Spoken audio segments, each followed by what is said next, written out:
আমাদের প্রকৃতিকে খুন করেছে। এখন আল্লাহর সৃষ্ট স্বাভাবিক ব্যবস্থাপনা তার বিরুদ্ধে বিদ্রোহ করেছে। জাহারাল ফাসাদু ফিল বাররি ওয়াল বাহরি বিমা কাসাবাত আইদিন নাস। জলে স্থলে অন্তরিক্ষে যত বিশৃঙ্খলা, বিপর্যয়, ধ্বংস, আল্লাহ বলছেন ও মানুষ, এগুলা তোমাদের হাতের কামাই। 54 বছরে এইরকম কিছু হাতের কামাই জঞ্জাল বাংলাদেশে সৃষ্টি হয়েছে। রাজনীতিবিদরা জাতিকে পথ দেখাবেন, জাতিকে ন্যায় ইনসাফ উপহার দিবেন, আমাদের তরুণ যুব সমাজকে উপযুক্ত শিক্ষা দিয়ে ভবিষ্যতের জন্য চ্যালেঞ্জ মোকাবিলায় গড়ে তুলবেন। শিশুদের মানসিক বিকাশে সার্বিক দায়িত্ব পালন করবেন। সারা জিন্দেগি রাষ্ট্রকে, দেশকে, জাতিকে সেবা দিয়ে যারা বয়সের প্রান্ত সীমায় পৌঁছে গিয়েছেন তাদের দায়িত্ব নেবে রাষ্ট্র,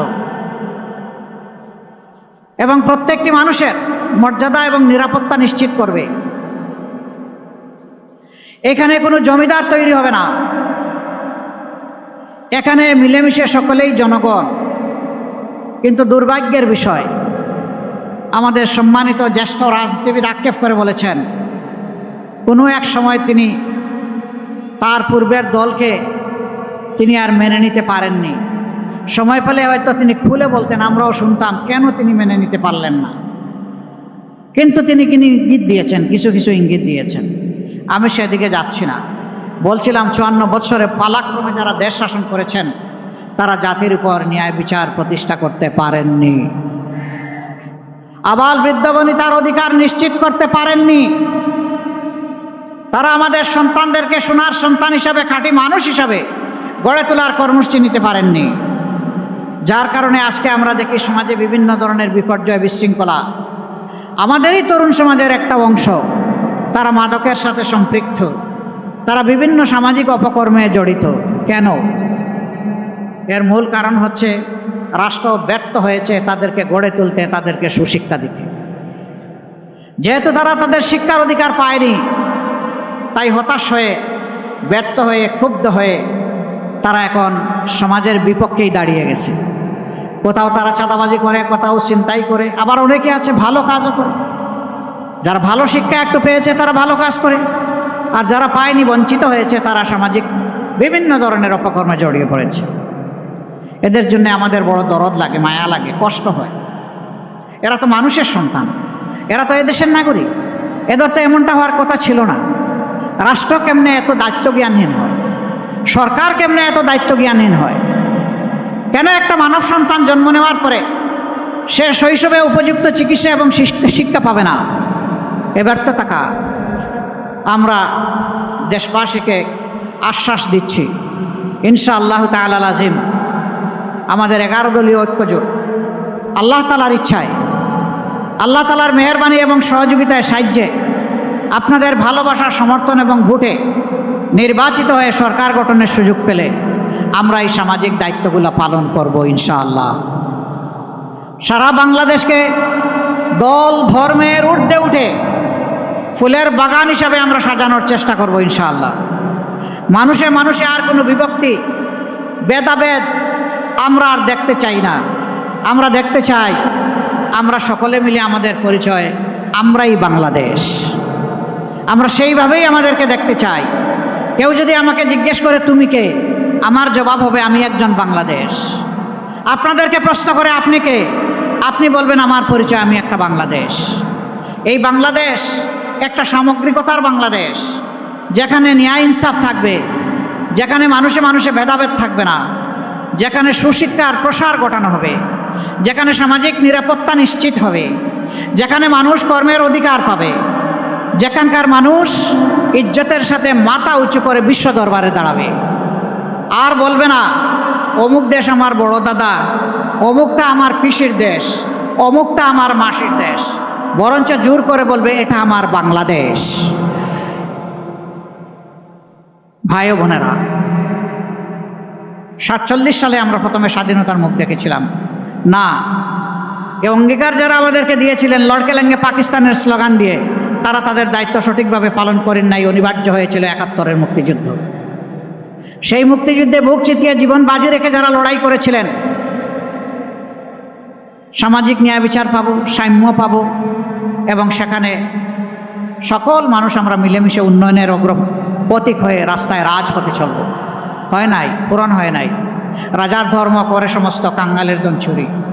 যারাই রাজা হয়েছেন আমাদের মতো ছোট ছোট মানুষগুলার ধন চুরি করে তারা ফুলে পেঁপে দুর্গে প্রস্তে সমান হয়ে গেছে। বিগত একটি সরকার বলেছিল আমরা বাংলাদেশকে উন্নয়নের মহাসড়কে উঠায় ফেলেছি। তারা বলেছিল বাংলাদেশ এখন উন্নয়নের রোল মডেল। তারা বলেছিল আমাদের দেশ হবে সিঙ্গাপুর এবং কানাডা। এগুলা তারা বলে নাই? না, ঠিকই তারা উন্নয়নের রোল মডেল করেছিলেন বিশ্বের কনসেপ্ট ধারণাকে পাল্টে দিয়ে। তারা রোডের বদলে কি ব্যবহার করতেন? আরো জুড়ে বলেন, কি ব্যবহার করতেন? বাঁশ। তারা সিমেন্টের সাথে কি জুগাই দিতেন? ছাই, শালি। এইভাবে একদিকে উন্নয়ন আর একদিকে দপাস।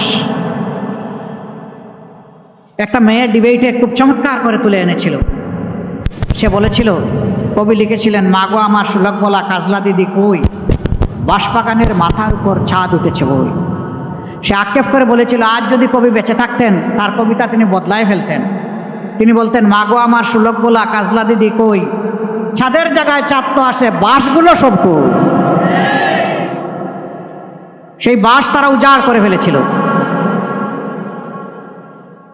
সেই সভ্যতা, সেই উন্নয়ন দেশবাসীকে তারা উপহার দিয়ে সিঙ্গাপুর এবং কানাডা বানিয়েছে।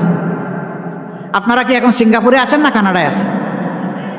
বাংলাদেশে আছেন। তারা কিন্তু সিঙ্গাপুর এবং কানাডায় কেউ কেউ আছে। দেশের টাকা চুরি করে বড় বড় ডাকাতরা এখন সিঙ্গাপুরে বিশাল বিশাল ব্যবসা গড়ে তুলেছে। ইয়েস, তাদের জন্য সিঙ্গাপুর হয়েছে। দেশের টাকা লুণ্ঠন করে বিদেশে পাচার করে কানাডার টরন্টোতে বিশাল এলাকা নিয়ে বেগমদেরকে সেখানে পুনর্বাসন করা হয়েছে।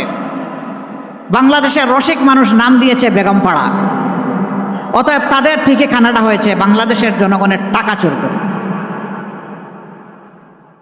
15 বছর যারা একসাথে রাজপথে লড়াই করলাম, নির্যাতনের শিকার হলাম, মজলুম হলাম, আমরা আশা করেছিলাম 5 আগস্টের পরে 24 সালে আমাদের মধ্যে আত্মপর্যালোচনা, আত্মপরিচয় আমরা খুঁজে পাবো। কি আমাদের দায়িত্ব এই জাতির প্রতি আমরা বুঝবো। মজলুম কারে বলে সেটা আমরা অনুধাবন করব। আর কারো প্রতি মজলুমরা আমরা কেউ জালিম হয়ে উঠবো না। এই জন্য প্রথম দিকে আমার একটা বক্তব্য ছিল, এটা নিয়ে তুলপাড় মহাসাগরে ঢেউ শুরু হয়েছিল।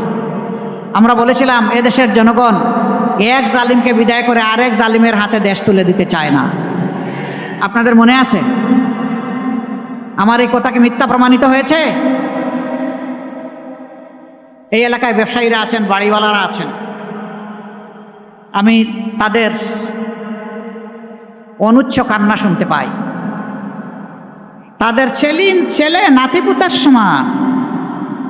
ওরা এসে বেটা দেবে কিনা বল, যদি না দেশ তাহলে কেমনে এখানে থাকিস আর ব্যবসা করিস দেখে নেব, বলে না?